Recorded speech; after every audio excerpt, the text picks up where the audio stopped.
नमस्कार सर्वांना. तर आज आपण पाहणार आहोत येळवण्याची आमटी आणि कटाची आमटी. येळवण्याच्या आमटीलाच काही ठिकाणी कटाची आमटी म्हणतात. तर येळवण्याची आमटी कशी बनवायची? तर ज्यावेळी आपण पोळ्या बनवतो आणि पोळ्या बनवताना डाळ शिजवल्यावरती जे पाणी काढलं जातं, त्या पाण्यापासून आपण ही आमटी बनवत असतो. तर तुमच्याकडे ह्याला काय म्हणतात ते मला कमेंट करून सांगा आणि सुरू करूया आपण. आता हे येळवणी काढून घेतलेलं आहे आणि त्याच्यासाठी आपण एक मोठ्या पातेल्यामध्ये तेल टाकून घ्यायचं आहे आणि जिरे आणि मोहरीची छान तडतडेपर्यंत फोडणी द्यायची आणि नंतर कढीपत्ता ॲड करायचा. कढीपत्ता पण छान आपण तडतडू द्यायचा आणि नंतर त्याच्यामध्ये थोडासा हिंग घालायचा. हिंगाने काय होतं तर आपल्या पोट साफ होतं आणि आपल्याला जास्त तिखट बाधत नाही. तर आता हा मसाला आहे, आपण लसूण, खोबरं आणि कोथिंबीर हे 3 मिक्स करून आपण हा मसाला बनवलेला आहे. तर हा मसाला थोडासा भाजून घ्यायचा आणि नंतर त्याच्यामध्ये मसाले ॲड करायचे. आता थोडीशी हळद आणि जिरेपूड आणि धनेपूड आपण हे टाकणार आहे आणि छान असा तेल सुटेपर्यंत आपण हा मसाला भाजून घेणार आहोत. तर हे सर्व आपण मिक्स करून छान भाजून घेऊया.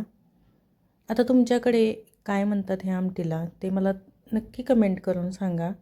आता मसाला माझा छान भाजत आलेला आहे आणि आता आपण ह्याच्यामध्ये जे आपलं घरचं काळं तिखट असतं, म्हणजे आपण वर्षभरासाठी जे बनवून ठेवतो ना, ते तिखट ॲड करायचं आहे.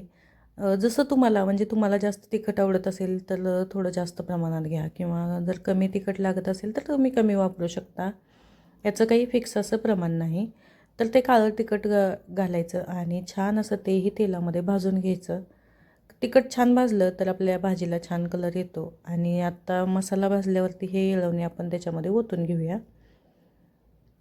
आता तर ही खूप सोपी आणि साधी पद्धत आहे. घरगुती आपली जे गावाकडे आपण आमटी बनवतो ना, कोणतीही भाजणी वगैरे न करता एकदम साधी आणि सोपी पण चवीला एकच नंबर अशी ही भाजी तयार होते. आता वरून छान अशी ताजी हिरवीगार कोथिंबीरही ॲड करायची. हे पहा आता कसा छान भाजीला रंग आलेला आहे. तेलही आपण जास्त वापरलेलं नाही तरीही किती छान भाजी झालेली आहे. आता भाजी आपण छान शिजवून घ्यायची आणि आपली भाजी रेडी तयार होते. तर तुम्हाला असे व्हिडिओ आवडत असतील घरगुती भाज्यांचे तर मला कमेंट करून सांगा आणि आपल्या चॅनलवरती नवीन असाल तर चॅनललाही सबस्क्राईब करून घ्या आणि छान छान कमेंट करा. आणि आता भेटूया आपण नेक्स्ट व्हिडिओमध्ये. चला बाय.